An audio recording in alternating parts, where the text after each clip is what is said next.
My guest is Katie Hedrick, and Katie is in the Community Engagement Office.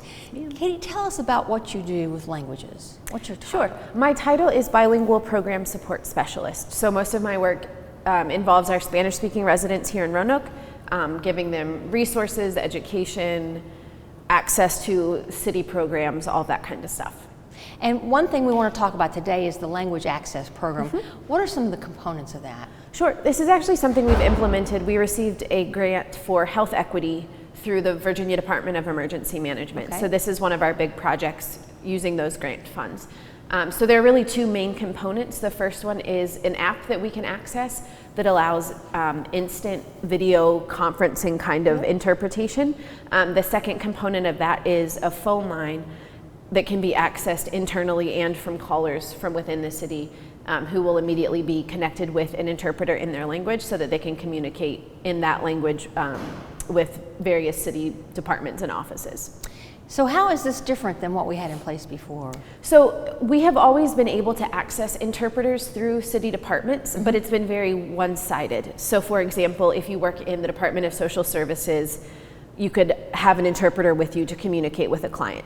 But the way that we've really changed it is now those clients can call into DSS with an interpreter and schedule an appointment, leave a voicemail for a caseworker, anything like that. So that's part one of how it's different. Part two is the app that we now have access to, which allows people to walk into city buildings, offices, whatever, and immediately have an interpreter via phone, iPad, whatever.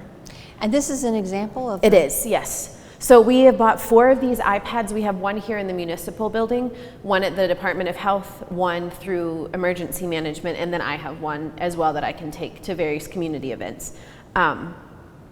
So this is the app that we use. It's through Volusia Language Services. And as you can see when you open it up, it's sorted by the top requested languages within the city, but Volusia has access to interpreters in over 280 languages. Wow.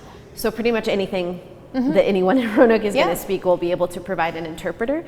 So you can make a video call to an interpreter or just an audio call if that suits your situation better. Again, we have these 4 iPads, but all city employees are able to download the app to devices, phones, whatever, and connect with those interpreters. Yeah, that's great. Why do you think this is something the city really needs? I think part of what I'm trying to do in my position is encourage people all over the city to be involved in city government, to access city services, all of that. And if you don't speak the language, you can't be involved in those things. And especially a lot of my work over the last year has been related to COVID. So especially those kinds of important medical conversations, even people that speak English as a second language, they're probably more comfortable getting that information in their first language. So being able to provide that to them, whether it's something as simple as requesting a new trash can, all the way up to, this morning I did a training at circuit court. So people are coming in with really important legal issues that they may need interpreters for, and all of those things, just showing people we want you here, we appreciate that you're here, and we're trying to make sure that you can be involved and access everything the same way as any other city residents can. And everyone has access to it? Yes. Yes. Everyone who comes in. Anything else that you'd like to mention about this that we didn't cover? I think it's just exciting to me to see that the city is kind of taking the lead on this initiative. There aren't a whole lot of other places, city governments or otherwise, that are doing this kind of whole-scale language implementation. So I think it's really exciting to see that the city recognizes that we have residents from all languages and cultures and backgrounds, and we're really taking that first step to make sure they're included in all of the processes and services and everything else that the city has to offer.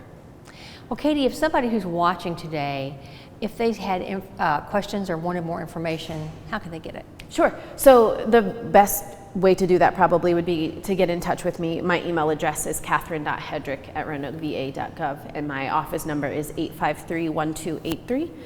We also have information about the language implementation program on our website. We'll be rolling out in the next week or so as we kind of make more people in the city aware of what we're doing. So it's very exciting. It is very exciting, yeah. Thank you for sharing it. Absolutely.